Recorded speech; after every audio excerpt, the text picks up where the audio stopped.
আমরা যখন আমাদের লক্ষ্যে পৌঁছাতে না পারি, যখন আমাদের টার্গেটটি মিস হয়ে যায়, তখন আমরা হেরে যাই, হতাশ হয়ে যাই, নিরাশ হয়ে যাই, হাল ছেড়ে দিই। হাল ছেড়ে দিলে কি চলবে?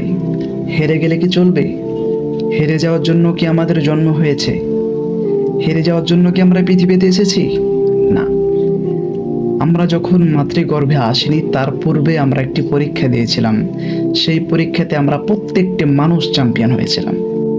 মেডিকেল সায়েন্স বলছে পুরুষের পেনিস থেকে বের হয়ে যাওয়া এক একটি স্পার্মের মধ্যে প্রায় 5 লক্ষ থেকে 10 লক্ষ পরিমাণে শুক্রাণু থাকে। এই শুক্রাণুগুলো এক একটি শুক্রাণু এক একটি সন্তান হওয়ার যোগ্যতা রাখে। এই শুক্রাণুগুলো সবগুলো প্রতিযোগিতা শুরু করে ডিম্বাণুতে আঘাত করে অ্যাক্টিভ হতে চায়, কিন্তু সবগুলোই পারে না। একটি মাত্র পারে, সেটি দুনিয়াতে মানুষ হিসেবে আসে। তার মানে বোঝা গেল যে আমরা সেই এত লক্ষ লক্ষ শুক্রাণুর মধ্য থেকে একটি শুক্রাণু, যেটি আমরা দুনিয়াতে মানুষ হিসেবে এসেছি।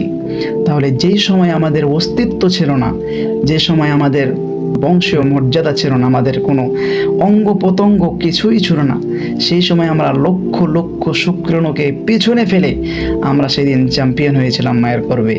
আর এই দুনিয়াতে এখন আমাদের হাত আছে, পা আছে, অঙ্গ প্রত্যঙ্গ আছে, আমাদের বংশীয় মর্যাদা আছে, আমাদের শক্তি সামর্থ্য সব কিছু